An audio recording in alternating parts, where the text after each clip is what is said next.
Now, adolescence is that period which lasts for a mere 6 years of our lives. However, it is that period whose effect is deep rooted, everlasting, and irreversible for the next 6 decades of our lives. We want to stand out and be seen brighter than the sun, but it is also that period where we want to squeeze in and fit in like a tiny rat. Now, what we need to realize is that as soon as adolescents start feeling out or they do not fit into what we call society, they start feeling extremely vulnerable and they start resorting to something what psychologists term as risk behavior. Now, risk behavior in extremely simple and layman's terms are actions and decisions that teens take which have severe and adverse repercussions on their health, mentality, or well-being. Now, I'd like to describe an adolescent resorting to risk behavior as an extremely fat man walking on an extremely thin and narrow stick, at least 100 feet above the ground. Now, the fatness of the man here represents the waywardness or the lostness that youth has. The thin stick represents his actions and his decisions. Now, the 100 feet here, this symbolizes the risk that such actions and decisions pose. We all know what the odds of success and failure in such a scenario are. A helpless man tries to seek help from every possible source. He tries to spot every glimmer of hope. Can you blame him for that? You obviously can't. If you want to pinpoint at someone, then pinpoint at the one or two that put him in the situation at the first place. Now, we as individuals, we as parents, we as teachers, and we as most importantly friends have to make sure that we are there for them and make sure that they do not get help from the wrong source or they do not spot the wrong glimmer of hope. Now, adolescents normally find solace in addictions such as alcohol and tobacco and drugs. It's easy for them to get into addictions like that. But hey, you know what isn't easy? For them to come out of it. Now, this is where the concepts of sharing and transparency and most importantly, a confidant comes in.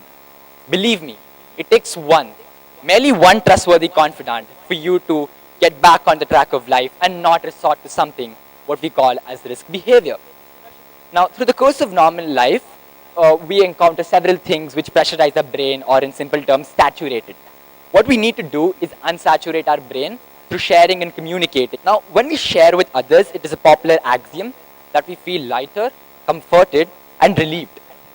Now, what we also need to understand is when we share with others, they share things with us too. So we get a more deep-rooted perspective into their thought processes and their mindsets. Now, this kind of creates a feeling of mutual empathy. Now, this mutual empathy is that very feeling. It is that very feeling which drives what we term as society. Now, through the course of my 16 years of life, I have been extremely lucky to find not just one, but multiple confidants. Now, several confidants have come, several confidants have gone. The one confidant that has remained constant is my mother. Now, I can share each and everything with my mother under the sun, and at the same time expect quick and immediate solutions from her, which work more often than not. What I want to illustrate through this very example of mine is that we can choose our own confidants. One thing for us to note here is that the amount of information we share with our confidants should be our own decision. Now, in my humble opinion, it should be to a level where the normal saturation of the brain is reduced, while at the same time, we aren't exposed to the risk of trust breaches. We aren't exposed to the risk of vulnerability. So this is how confidence in some individual plays an important role in your life. Now, coming back to what I termed as risk behavior. Now, an individual who resorts to risk behavior is very less likely to transition successfully into an adult that achieves economic self-sufficiency, while economic self-sufficiency is society's approval of an individual's success. CONSCIOUS. Simple word here, right? Now, I feel a bit scientific, so let's divide conscious into two equal parts. One is an action, the second part is a reaction. Now, the action part comes from the society and society's approval of your individual trait or your characteristic. Now, the reaction part comes from the individual himself and his response to society's approval of him. Therefore, at a deeper level, consciousness is the adaptability and the survival instincts that we as human beings have. It is why we are the superior race. It is why humans dominate the planet Earth. Now, what is here for us to realize is that consciousness and adolescence are two unique and independent words. Now, let's draw a connection or a parallel between them. Now, during the course of adolescence, what I have noticed is that people endorse the concept of consciousness even more. Let's Let me ask you a few straightforward and simple questions here. Okay, when was the last time you had an opinion that solely belonged to you and wasn't influenced or created by someone other than you? Or how often have you changed your decision just to conform with the majority? Or how often do you change your decisions because of the way other people think? What all of this will tell you is that your decisions and your actions aren't really yours, but they're influenced by an external force I term society. Whether it be teenage wardrobe, whether it be teenage possessions, whether it be teenage conversations, all of them are controlled by the teenage society. And this kind of drives what I call social phobia, or the fear of being judged. Now, one thing important in life is success, like Kaushik extremely well spoke about. Now, waiting for success is something that adolescents have very different approaches to, and broadly, I'd like to classify them into two main approaches. Now, as delicious and as poetic as these may sound, these are the instant coffee approach and the bread making approach. Okay. Now, it's the instant coffee approach in life that kind of lets us down. And I'd like to quote P.J. Wodehouse, who once said, "It is patience and perseverance which is the key to success." Now, the instant coffee approach, if anything, violates this altogether. It holds fast results as the key to success. Rome wasn't built in a day, was it?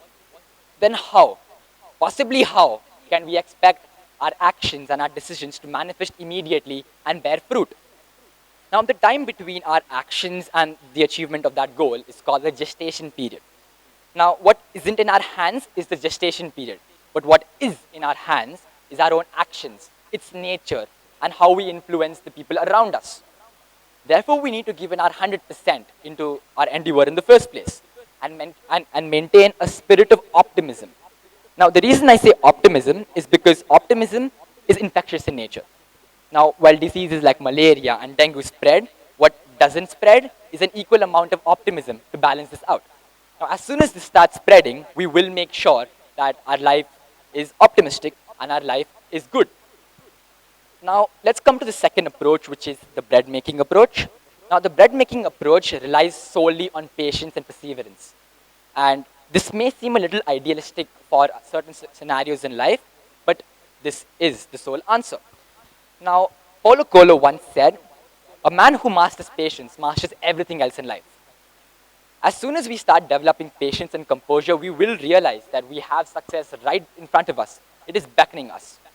Now, patience may not get us success each and every time, for there are other components like hard work which come in. But what patience will ensure is that you have success more often than not. And what I can guarantee you is that at the end of the day, the amazing sweet taste of bread will be much more delicious than the bitter taste of coffee. And that is something I can give you for a given. Now, at the end of the day, we need to realize that patience instills within us various characteristics. It in itself is an important virtue that puts in us several sub-virtues. Now, one of this is determination that helps us to grasp success like it were our very own. Through the course of our life, we make several mistakes, we make certain blunders. But what we need to realize is that that isn't the end of the day. That isn't the end of the world. That isn't doomsday. What we need to do is have patience and composure and think over them and reflect, retrospect, and take measures so that we can rectify our mistakes in the first place. And that is what patience gives you. Patience makes you an extremely good listener. And if you want recognition or popularity within a society, patience will make sure that you have that. Now, patience also gives you a little extra time, or what I call reaction time, to instantaneous or spontaneous decisions. Now, common sense dictates that the more time you have for short-term decisions, the better you take those decisions. And that is what patience will give you. Now, let's talk about patience at a very individual level. Patience is something that we need to have with ourselves before we move on to things around us. First of all, have patience with yourself before you have patience with everyone else. Now, the way my mother brought me up was by teaching me that the best way of fitting in is by standing out. And this is what successful people have done through the course of their life. In life's big and broad battlefield, do not afraid to be like dumb-driven cattle. They are submissive in nature, but we are humans. We cannot afford to be like them.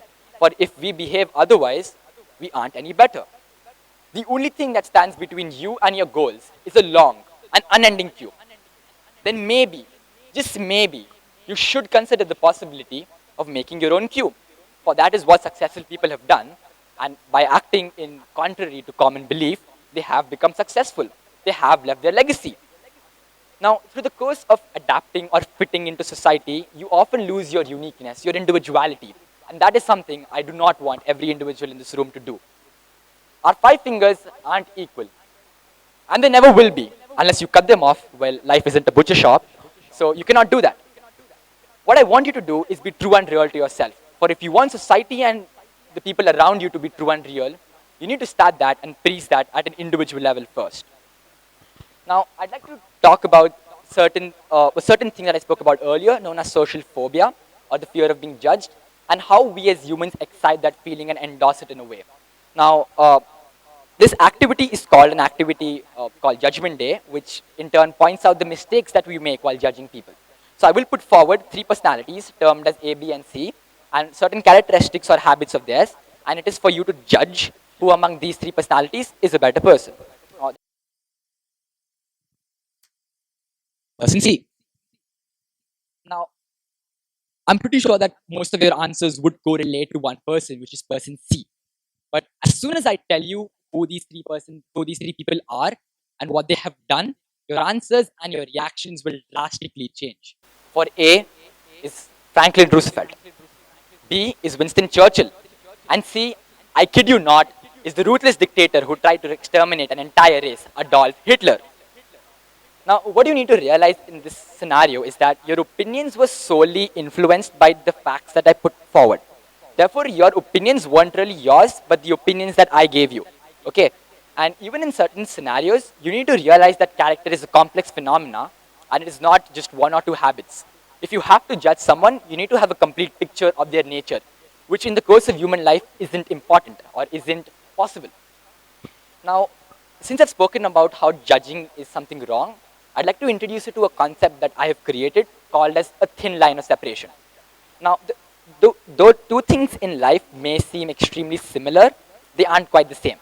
It takes a swan to separate milk from water, and I believe that we as adolescents are swans in the sense of purity of our character. Now, the first thin line of separation comes between opinion formulation and explicit judging. The problem arises when we start judging someone or explicitly judging someone. When we do that, we kind of give force to social phobia, and when we give force to social phobia, someone's life comes crashing down, and that is when we need to stop. Now, the second difference, or the second thin line of separation, is between casual teasing and absolute humiliation that I feel teens lack nowadays. Now, life is incomplete without fun, or we need to have enjoyment in our life, and adolescence kind of gives us that license to have it. But we need to understand there's a thin line of separation between teasing and humiliation. Now, two important characteristics to this are consent and limits. When some individual or some friend of yours tells you that, no, I do not like to be teased, you're supposed to stop right there. For a no means no, and it means nothing else. And the second part of it are limits. Now, we need to realize that when we cross the limit, not only do we cross limits, but we also cross the line and reach absolute humiliation. We breach someone's dignity, we breach someone's pride, and that is not what human nature is. Every coin has flip sides, and what drives me away from success may drive you right to it. What gives me pleasure may drive you right to success or stress. Therefore, you need to understand that teasing someone may have serious repercussions on them, and you need to stop as soon as they tell you to stop. Now, the third thin line of separation, and the last one, is between imitation and idolization. Now, it is okay or perfectly all right for you to have role models through the course of your life. You can emulate their examples, you can set the same goals. But what you shouldn't do is replicate exactly what they have done. The obstacles and hindrances you face throughout your life are completely different, for they are unique and peculiar in nature. You cannot copy what they do. It is okay, or it is important in our life to take a back seat and to admire the shadows of these great people. But we shouldn't become the shadows of these people themselves, for we have to create our unique personality. Now, certain situations may call for a lot of complexity, a lot of perplexity, where you may not realize which side of the line you are on, whether you come on the good side of the line or the bad side of the line. and you may end up on the bad side sometimes. Now, this is where you have to endorse what I call judgment calls. The mistakes and your past experiences, you have to make decisions. Now, you may consult people that you trust or people that you find extremely intellectual for these decisions. However, at the end of the day, every decision that you take is solely yours, and the ensuing consequences are the ones that only you and only you have to face. Now, times change, and so do people. And with growing times and changing times, we need to change our mentalities and mindsets too. There is an immediate call for that. I'd like to request every individual in this room to change their mindset. As adolescents, we need to become more adaptable, more flexible, more accommodative to the mindsets and the outlooks of others. As adults, that is, as parents and teachers, we need to let go of our children, give them more freedom. But if you tell them to do something that they aren't supposed to do, inevitably they will do it, because that is the reverse psychology that teens practice. Let go of them, give them control with regulated freedom, and see the wonders that your relationship does with them. And mind you, this is what we'll do for wonders. Now, at the end of my talk, I'd like to conclude my point by citing something that I call as a win-win situation. Now, it is important to win, of course, for winning gives us pleasure, but you also need to make sure that while you win, you do not negatively influence someone else, or your win does not have a negative impact on someone. And when you go for a win-win situation, which is a situation that benefits you and the party against you, not only do you get that same satisfaction of a victory, not only do you get that same taste to victory that you would initially get, but you also give victory to someone who wouldn't have tasted it. So that person becomes grateful to you. And in the end, that same victory will be achieved through minimal efforts. Now, I will demonstrate this to you through an activity. Now, what I'd like you to do is choose a partner beside you. And with that partner, you have 5 seconds, and you're supposed to take their arms down. So it's essentially an arm wrestling competition. And within that 5 seconds, it's for you to know how many times you've taken that person's arm down. That's about 1, 2, 3, 4, 5. Now, most of you might have done it once or twice or thrice. Now, I will demonstrate an easier way for this, in which I will achieve this at least 10 times. Funny what a tad bit of negotiations can do. It can give you achievement, it can give you success. All you have to do is compromise and be accommodative. And that is what a win-win situation presents to you. I'd like to conclude by saying that, adolescents, remember this. Consciousness is your nature. Uniqueness is your identity. And making mistakes is your learning process. Embrace it, embrace yourselves. Thank you.